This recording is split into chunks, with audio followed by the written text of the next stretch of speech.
الفاظ کا ترجمہ ہو گیا، تفسیر دیکھیے. بنی اسرائیل کو پھر سے خطاب ہے. یا بنی اسرائیل، اے بنی اسرائیل، اذکروا نعمتی التی انعمت علیکم، یاد کرو میری وہ نعمت جس سے میں نے تم کو نوازا تھا. وہ کیا تھا؟ وہ یہ کہ میں نے تمام دنیا کی قوموں پر تمہیں فضیلت دی تھی، یعنی تمہیں ایک بڑا منصب عطا کیا تھا. یہ منصب کیا تھا؟ یہ عہدہ کیا تھا؟ کہ تم باقی دنیا جن کے پاس نبی نہیں آئے یا وہ لوگ جن کے پاس ہدایت کا پیغام نہیں پہنچا ان تک پیغام پہنچاؤ. لیکن انہوں نے اسے کیا سمجھ لیا؟ اپنی نسبی فضیلت سمجھ لیا. بنی اسرائیل کو عزت ان کے منصب کی، یعنی منصب نبوت کی وجہ سے دی گئی تھی. انہوں نے اسے کس معنی میں لے لیا کہ شاید ہم پیغمبروں کی اولاد ہیں تو ہماری یہ فضیلت ہے. اسی لیے جب ان کی نسل سے باہر پیغمبر آئے تو انہوں نے حضور صلی اللہ علیہ وسلم کو ماننے سے انکار کر دیا. اے بنی اسرائیل، یاد کرو میری وہ نعمت جس سے میں نے تمہیں نوازا تھا. پیچھے میں آپ کو بتا چکی ہوں کہ ان میں بہت سے انبیاء اور بادشاہ بھیجے. انبیاء میں سے حضرت اسحاق علیہ السلام کی اولاد میں سے حضرت یعقوب، پھر حضرت یوسف، موسیٰ، داؤد، سلیمان، یحییٰ، عیسیٰ اور بہت سے انبیاء. پھر اس کے بعد واتقوا یومن، پہلے درجے پہ تو نعمت یاد کرائی اور دوسرے پہ فوراً کہا بچو اس دن سے جس دن کوئی کام نہ آئے گا. کیوں؟ اس لیے کہ ان پر جب زوال آیا تو یہ سمجھنے لگے کہ نجات کے لیے بس اتنا کافی ہے کہ ہم بنی اسرائیل میں سے ہیں، بس اتنی ہی بات کافی. جیسے آج ہم مسلمان سمجھتے ہیں کہ نجات کے لیے بس اتنا کافی ہے کہ ہم حضور صلی اللہ علیہ وسلم کی امت میں سے ہیں. بالکل ایسا ہی نہیں ہے یا نہیں؟ ہماری اکثریت یہی سمجھتی ہے اور ہم بھی وہی کرنے لگے جو بنی اسرائیل نے کیا. بنی اسرائیل نے کیا کہا؟ ہماری نجات کے لیے اتنا کافی ہے کہ ہم چوزن پیپل ہیں، اسرائیلی ہیں. ہم نے کہا ہماری نجات کے لیے اتنا کافی ہے کہ ہم بھی امت وسط ہیں اور محمد صلی اللہ علیہ وسلم سے ہمارا تعلق ہے. ساری نعتیں پڑھ کے دیکھ لیں، اس میں یہی میسج کنوے کریں گے آپ کو. تو اللہ تعالیٰ کیا فرماتے ہیں کہ فضیلت کا معیار، جنت کا حصول کسی نسل سے تعلق یا کسی امت سے تعلق رکھنے پر نہیں ہوتا. اس کے لیے ضروری ہے کہ خود اپنے اندر تقوی پیدا کرو، خود بچو. واتقوا یوما لا تجزی نفس عن نفس شیئا، بچو اس دن سے جب کوئی شخص کسی کو کچھ کام نہیں آئے گا. کوئی آبا و اجداد، کوئی نسل، کوئی حسب، کوئی خاندان، کوئی بڑے بزرگ تمہیں نہیں چھڑائیں گے. ولا يقبل منها عدل، نہ کسی سے کوئی بدلہ وصول کیا جائے گا. ولا تنفعها شفاعة، نہ کسی کی سفارش تمہارے کام آئے گی. ولا هم ينصرون، نہ کہیں سے کوئی مدد پہنچے گی. اس لیے دوبارہ اب آپ دیکھیں کہ ایک ہی پارے میں 3 دفعہ بنی اسرائیل کو خطاب کیا گیا اور تینوں دفعہ یہی میسج دیا گیا کہ دیکھو تمہیں اللہ نے فضیلت دی تھی، کس لیے؟ کہ تمہارے درمیان پیغمبر بھیجے تھے. پیغمبر کیوں بھیجے تھے؟ کہ تم عمل کرو. جب تم نے عمل چھوڑ دیا تو محض پیغمبروں کی اولاد ہونے سے تمہاری نجات نہیں ہو سکتی. اب اس کے بعد حضرت ابراہیم علیہ السلام کی بات ایک اور طریقے سے بات سمجھائی جا رہی ہے بنی اسرائیل کو، اور پھر اس کے بعد ہم کو ایک اور انداز سے بات سمجھائی جا رہی ہے. جیسا کہ آپ جانتے ہیں کہ حضرت ابراہیم علیہ السلام ایسے پیغمبر تھے کہ جن پر تمام ادیان متفق ہیں یا جو سب کے نزدیک ایک محترم شخصیت ہے. بنی اسرائیل کو یہ سمجھایا جا رہا ہے کہ دیکھو محمد صلی اللہ علیہ وسلم بھی حضرت ابراہیم کی اولاد میں سے اور انہی کے طریقے پر ہیں. اور پھر دیکھو کہ ابراہیم علیہ السلام کو اللہ تعالیٰ نے امام کیوں کر بنایا؟ اس لیے کہ وہ آزر کے بیٹے تھے؟ نہیں. وَإِذِ ابْتَلَىٰ إِبْرَاهِيمَ رَبُّهُ بِكَلِمَاتٍ، جب آزمائش کی ابراہیم علیہ السلام کی اس کے رب نے چند باتوں کے ذریعے، چند چیزوں میں، چند طریقوں سے ابراہیم کو آزمایا. وہ کیا تھے؟ اس میں آپ دیکھیں کہ سب سے پہلے تو حضرت ابراہیم علیہ السلام کو جب اللہ تعالیٰ نے رشد و ہدایت عطا کی تھی اور ان کے دل میں یہ خیال ڈالا تھا کہ یہ بت انسان کے لیے کچھ بھی فائدہ مند نہیں ہو سکتے، لہٰذا یہ عبادت کے قابل نہیں، تو تم کیا کرو؟ ان کو چھوڑ دو. اس پر کیا ہوا؟ ان کی اپنی قوم مخالف ہو گئی. قوم کی مخالفت کے ساتھ ان کے گھر میں ان کی مخالفت ہوئی. ان کا باپ ان کے دشمنوں میں شامل ہو گیا اور کہنے لگا کہ ابراہیم تم اپنی حرکتوں سے باز آ جاؤ ورنہ میں تمہیں سنگسار کر دوں گا، یا تم مجھے چھوڑ جاؤ، تمہیں مجھ کو چھوڑنا ہوگا. وَاہْجُرْنِی مَلِیًّا. اس کے علاوہ پھر کیا ہوا؟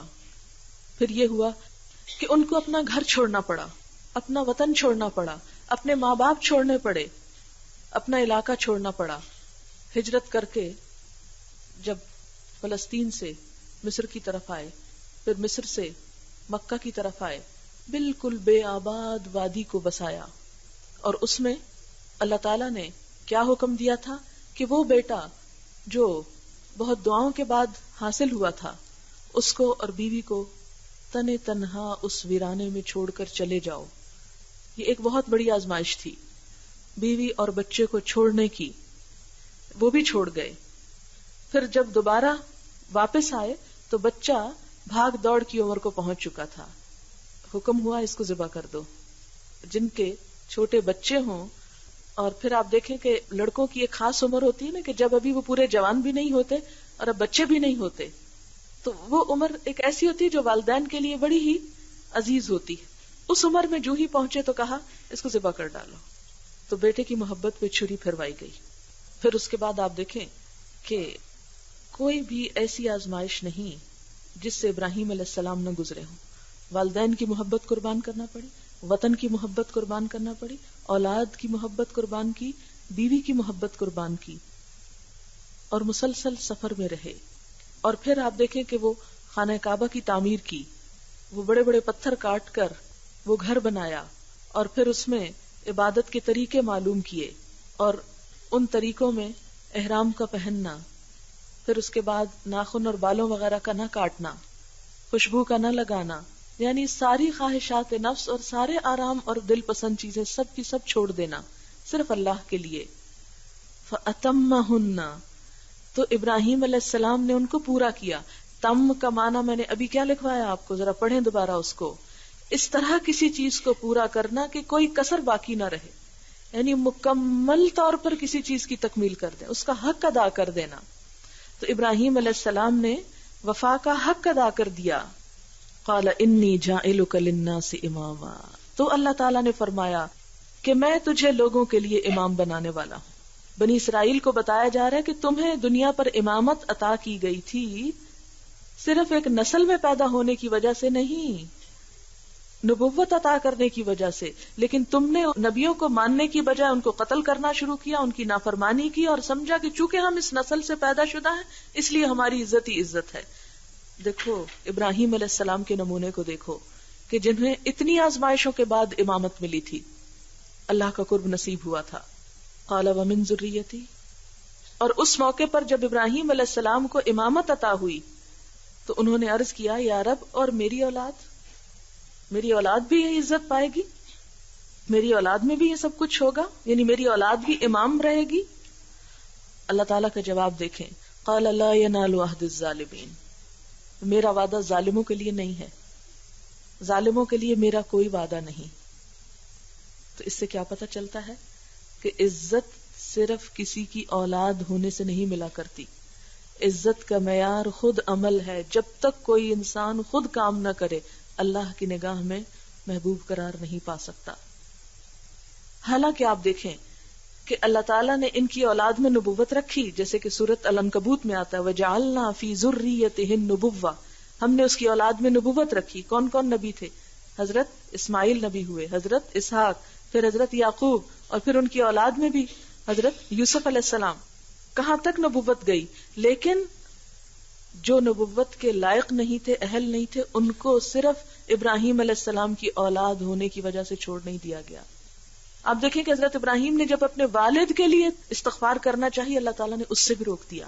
نہ والدین کے لیے وعدہ، نہ اولاد کے لیے وعدہ، جب تک کہ وہ خود اپنے لیے کچھ نہ کریں. جیسے حضور صلی اللہ علیہ وسلم نے فرمایا تھا کہ اے فاطمہ محمد صلی اللہ علیہ وسلم کی بیٹی، تم اپنے لیے خود کچھ کرو، میرا نبی ہونا تمہارے کام نہ آئے گا. اور یہ بھی فرمایا تھا میرے مال میں سے جو مانگتی ہو مانگ لو، میں قیامت کے دن تمہیں کچھ فائدہ نہ دے سکوں گا. انبیاء اپنی اولاد کو بھی فائدہ نہیں دے سکتے. حضرت نوح علیہ السلام کا بیٹا جب ڈوبنے لگا تھا تو کیا وہ اس کو بچا سکے؟ نہیں بچا سکے. حضرت لوط علیہ السلام اپنی بیوی کو بچا سکے؟ نہیں بچا سکے. اللہ کے ہاں ہر شخص کے اپنے عمل کی قیمت ہے، وہ دوسرے کے عمل کو اپنے ساتھ نہیں فائدہ پہنچا سکتا لے جا کر. لیکن آج ہمارے ہاں کیا ہے کہ ہم سید زادے ہیں، سیدوں کی اولاد ہیں، اس لیے ہمارے لیے ہر کام جائز ہے. وَإِذْ جَعَلْنَا الْبَيْتَ مَثَابَةً لِلنَّاسِ وَأَمْنًا. اب آپ دیکھیں کہ امام ہونے کا شرف کیسے عطا ہوا. حکم ہوا ایک گھر بناؤ، گھر تعمیر کرو میرے لیے. اور وہ گھر کیسا ہوگا؟ جس میں لوگ پلٹ پلٹ کے آئیں گے، کیونکہ بالکل ویرانہ تھا، بالکل ایک اجاڑ جگہ تھی جہاں کبھی کوئی انسان نہیں پٹکا، پانی نہیں تھا تو کوئی پرندہ بھی نہیں گزرتا تھا وہاں سے. لیکن حضرت اسماعیل علیہ السلام سے جو نسل تھی اس میں بے شمار لوگ پھر یہاں پر آباد ہوئے. اور صرف نسلی اعتبار سے آبادی نہیں ہوئی، بلکہ دنیا بھر کے لوگوں کے لیے وہ ایک مرکز و محور اور محبتوں کی جگہ بن گیا. اور دوسری خصوصیت وہ امنا، اور امن کی جگہ. آج بھی وہ ٹینشن فری زون ہے، چوری چکاری ڈاکہ ہر چیز سے پاک ہے. اور سب کو حکم کیا دیا کہ جو وہاں آئیں تو کیا کریں؟ وَاتَّخِذُوا مِن مَقَامِ إِبْرَاهِيمَ مُصَلَّى، مقام ابراہیم کو نماز کی جگہ بنا لو. رات جب میں ان آیات کو پڑھ رہی تھی تو میرے آنسو آ رہے تھے کہ اللہ تعالیٰ نے حضرت ابراہیم علیہ السلام کو تو امامت دی ہی تھی، ان کے پاؤں کے نشان کو بھی اتنی قدر بخشی کہ جہاں ابراہیم کے پاؤں لگے یا پاؤں کے نشان ہیں وہاں آ کر تم نماز پڑھو، وہاں تم اپنے سر رکھ دو. اس پتھر کے لیے نہیں، اللہ کے لیے، لیکن اس کے پاس آ کر. تو کس سے کیا پتہ چلتا ہے؟ جو اللہ کے لیے خالص دل سے قربانی کرے، کیا اللہ تعالیٰ اس کو کبھی ضائع کرے گا؟ کبھی نہیں. اس کے تو پاؤں کے نشان تک محفوظ کر دیے گئے. ہمیشہ یاد رکھیے، جب آپ کوئی قربانی اللہ کے لیے کریں گے اللہ آپ کو کبھی ضائع نہیں کرے گا. اللہ اپنے بندوں کا انتہائی قدردان ہے، انتہائی محبت کرنے والا ہے. وَأَهِدْنَا إِلَىٰ إِبْرَاهِيمَ وَإِسْمَاعِيلَ أَن طَهِّرَا بَيْتِيَ لِلطَّائِفِينَ وَالْعَاكِفِينَ. اور ہم نے ابراہیم اور اسماعیل علیہ السلام سے وعدہ لیا کہ پاک رکھو میرے گھر کو، یعنی ظاہری نجاستوں سے بھی، اور اس کے اندر کسی قسم کے بت پرستی بھی نہ ہو.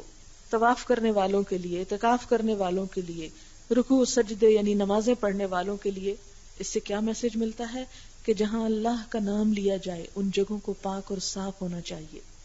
اس موقع پہ پھر حضرت ابراہیم دعا مانگتے ہیں.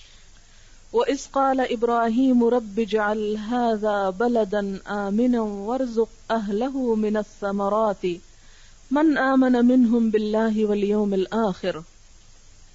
اور یہ کہ ابراہیم علیہ السلام نے دعا کی، اے میرے رب اس شہر کو امن کا شہر بنا دے. کس شہر کو؟ مکہ کو، جہاں وہ حضرت ہاجرہ اور حضرت اسماعیل علیہ السلام کو چھوڑ کر گئے اور پھر واپس آ کر اللہ کے حکم سے اس کی تعمیر شروع کی. تو جب وہ تعمیر کر رہے تھے تو دعا مانگ رہے تھے کہ یا رب اس شہر کو تو آباد بھی کر اور پرامن بھی کر، کیونکہ جب آبادی ہوتی ہے تو ساتھ ہی بدامنی بھی ہو جاتی ہے.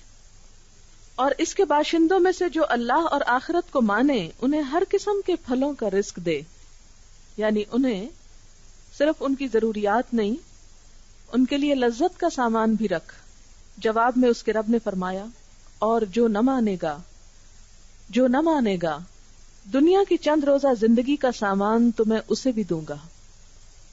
یعنی جو ایمان نہ لائے گا وہ بھی دنیا کے فائدوں سے محروم نہ رہے گا. چند دن کی دنیا تو اس کو بھی مل جائے گی، مگر آخرکار اسے عذاب جہنم کی طرف گھسیٹوں گا، اور وہ بدترین ٹھکانہ ہے. کبھی بھی کسی شخص کو جو اللہ کی نافرمانی کے ذریعے دنیا کے عیش و عشرت میں مبتلا ہو، کبھی اس پر رشک نہ کریں، کبھی اسے خوش قسمت نہ سمجھیں، اس لیے کہ یہ تو چند روزہ دنیا کا حقیر سا سامان زندگی ہے. یہ جو لفظ ہے استرہ، میں اس کو مجبور کروں گا، تو استرار ہوتا ہے کسی ایسی چیز کی طرف کھینچ لانا جو انسان کو ناپسند ہو. یعنی وہ جہنم کی طرف جانا نہ چاہے گا لیکن اس کا ٹھکانہ ہی وہ ہے تو اور کہاں جائے گا، اسے کھینچ کے پھینک دیا جائے گا. وَإِذْ يَرْفَعُ إِبْرَاهِيمُ الْقَوَاعِدَ مِنَ الْبَيْتِ وَإِسْمَاعِيلُ. اور یاد کرو وہ وقت جب ابراہیم علیہ السلام اس گھر کی بنیادیں اٹھا رہے تھے اور ساتھ اسماعیل علیہ السلام بھی تھے. یاد رکھیے کعبہ کی تعمیر حضرت آدم علیہ السلام نے کی، اس کے بعد طوفان نوح آیا تو یہ تعمیر بالکل مٹ گئی. پھر حضرت ابراہیم علیہ السلام نے اسی پرانے نقشے پر اس گھر کو تعمیر کیا. اسی لیے فرمایا کہ اس کی بنیادیں اٹھا رہے تھے، یعنی بنیادوں پر دیواریں اٹھا رہے تھے، اور ساتھ دعائیں مانگ رہے تھے. ربنا تقبل منا، اے ہمارے رب تو ہم سے قبول کر لے، قبول کر لے. کیونکہ اسلام میں بات صرف یہی ختم نہیں ہو جاتی کہ ہم نے کوئی اچھا کام کر لیا یا اپنی سی کوشش کر لی. بات یہ ہے کہ وہ کوشش قبول بھی ہو جائے. اسی لیے اللہ کا گھر تعمیر کر کے بھی جس گھر کی طرف دیکھنا بھی عبادت، جس کا طواف کرنا بھی عبادت، جس کے پاس نمازوں کا ثواب 1,00,000 گنا، جس کے اندر رمضان میں عمرہ حج کے برابر، اس گھر کو بنانا کتنی بڑی سعادت تھی. لیکن اس گھر کو بھی بنا کر وہ کسی غرور، فخر اور تکبر کا شکار نہ ہوئے. ساری کوشش کرنے کے بعد، اتنی بڑی نیکی کرنے کے بعد بھی کیا دعا مانگتے ہیں؟ ربنا تقبل منا، اے رب قبول کر لے ہم سے. انک انت السمیع العلیم، بے شک تو سننے والا ہے، جاننے والا ہے. ربنا، اے ہمارے رب، وجعلنا مسلمین لک، بنا ہم کو تابعدار اپنے لیے، مسلمین لک، اپنا فرما بردار بنا، اپنا تابعدار کر دے. یعنی اپنی اطاعت اور اپنی فرما برداری پر قائم رکھنا. ومن ذریتنا، اور ہماری اولاد میں سے بھی. کیا مانگا؟ امتم مسلمۃ لک، اپنی فرما بردار امت پیدا کرنا، یعنی ہمارے جو بچے ہوں وہ بھی تیرے تابعدار اور فرما بردار ہوں.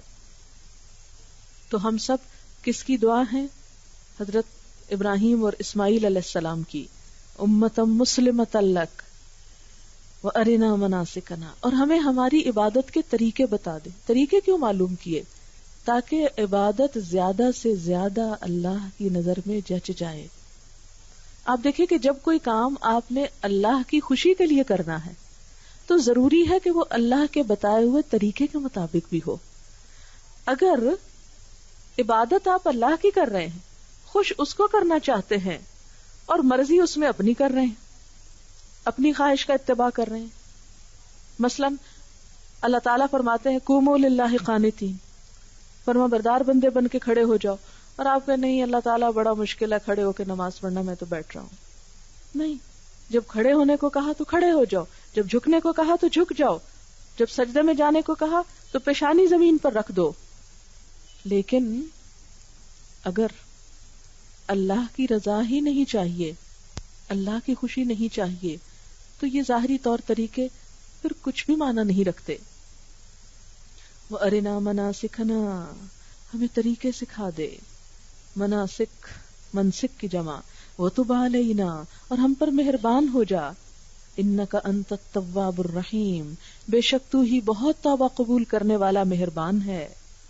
اور آخری دعا ربنا وابعث فیہم رسولا منہم، اے ہمارے رب اور بھیج ان میں، اٹھا ان میں ایک رسول انہی میں سے. یتلو علیہم آیاتک، جو تیری آیات ان پر پڑھ کے سنائے. ویعلمہم الکتاب والحکمہ، اور انہیں کتاب اور حکمت کی تعلیم دیتا ہو. ویزکیہم، اور ان کا تزکیہ کرتا ہو. انک انت العزیز الحکیم، بے شک تو ہی زبردست حکمت والا ہے.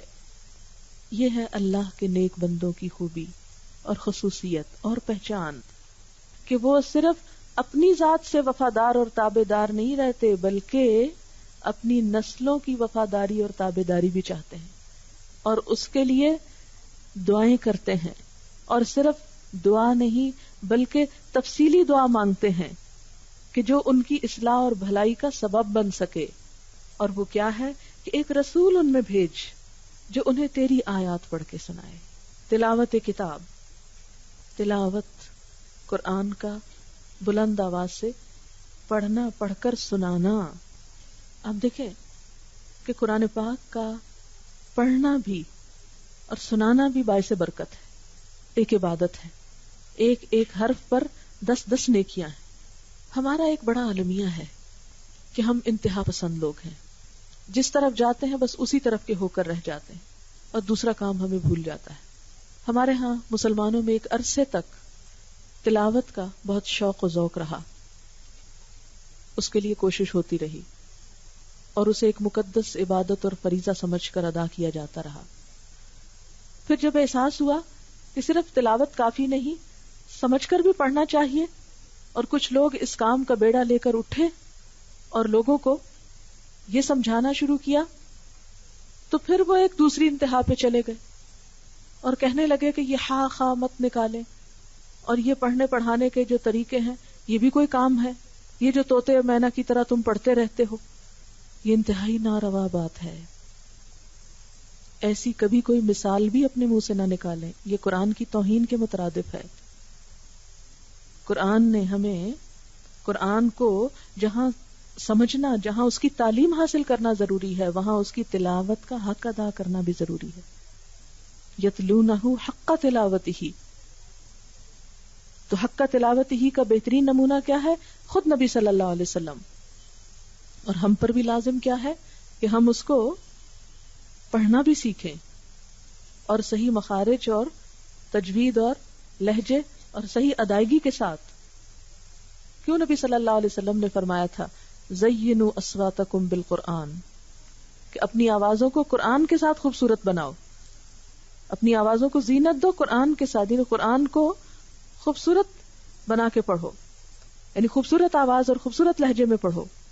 اسی طرح ایک اور جگہ پر فرمایا لیس منا من لم یتغن بالقرآن، وہ ہم میں سے نہیں جو قرآن کو خوش الہانی کے ساتھ نہیں پڑھتا۔ یہ تغن غنا سے ہے، یعنی جو آواز میں سوز یا ایک خاص کیفیت پیدا نہیں کرتا۔ پھر اسی طرح ایک اور جگہ پر فرمایا کہ اللہ تعالیٰ کسی شخص کی بات کو اتنی توجہ سے نہیں سنتے جتنا کہ وہ نبی کی اس آواز کو جب وہ خوش الہانی سے قرآن پڑھتا ہے، یعنی خوبصورت انداز میں قرآن پڑھنا اللہ تعالیٰ کو بھی بے حد پسند ہے۔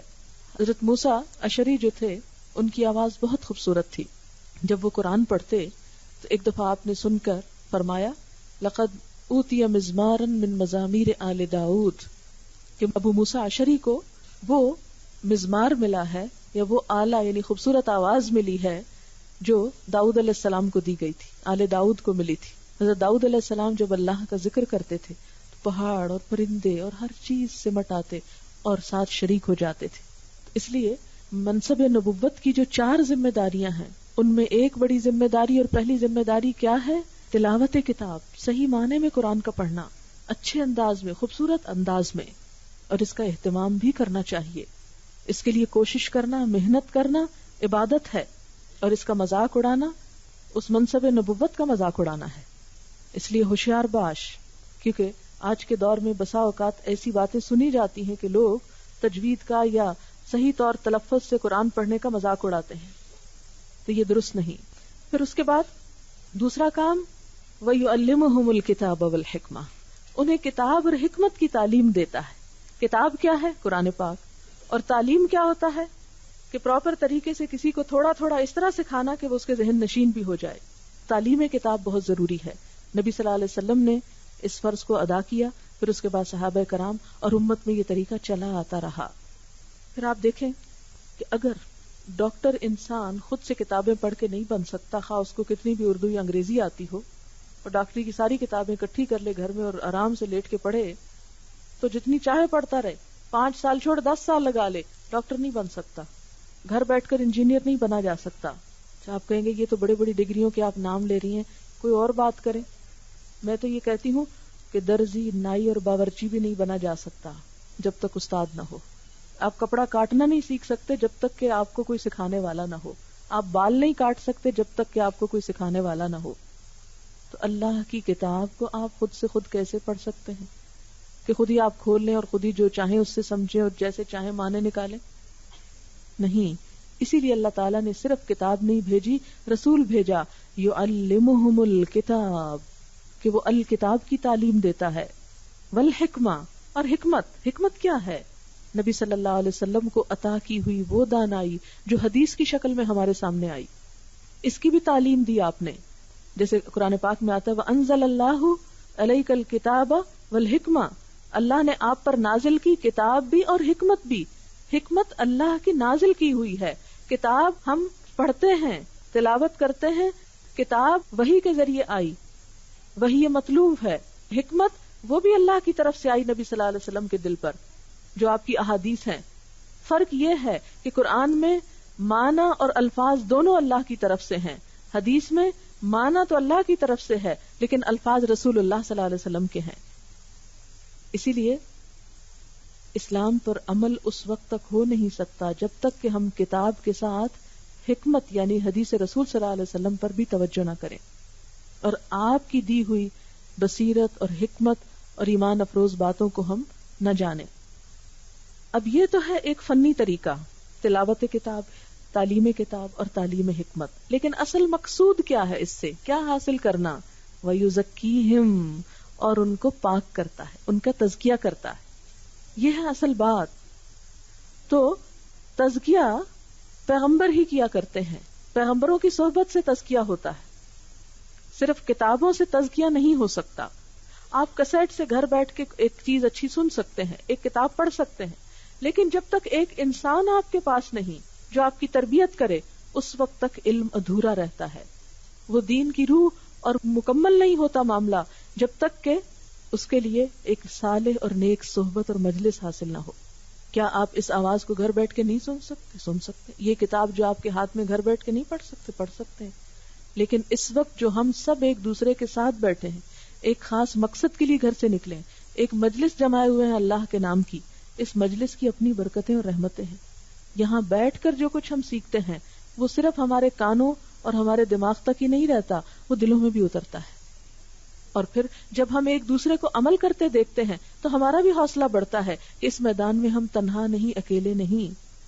اور پھر آپ دیکھیں کہ تزکیہ اس وقت تک نہیں ہو سکتا جب تک کہ انسان دین کی روح کو نہ سمجھے۔ تزکیہ صرف ظاہریت کا نام نہیں، دین صرف چند ریچولز کے ادا کرنے کا نام نہیں۔ دین کس چیز کا نام ہے؟ کہ ظاہر میں بھی ان عبادات کو کیا جائے جن کا حکم دیا گیا، لیکن اندر کی صفائی کی جائے، باطن، روح، نیت، عقائد، ان سب کو پاک کیا جائے۔ جب تک سوچ نہیں بدلتی اس وقت تک قول اور فعل تو بدل سکتا ہی نہیں۔ اس لیے نیت اور باطن کی اصلاح بڑی ضروری ہے۔ اس کے لیے میں ایک چھوٹی سی کہانی آپ کو سناتی ہوں۔ ایک بار چین اور روم کے دو گروہوں میں باہم مقابلہ ٹھن گیا۔ چینیوں کا دعویٰ تھا کہ ہم نقاشی اور آرٹ کے بڑے ماہر ہیں، اس فن میں ہمارا کوئی ثانی نہیں۔ رومیوں کا دعویٰ تھا کہ اس فن میں ہم یکتائے روزگار ہیں، ہمارا کوئی مد مقابل نہیں۔ یہ لڑائی جھگڑا جو تھا وہ بادشاہ وقت تک پہنچا۔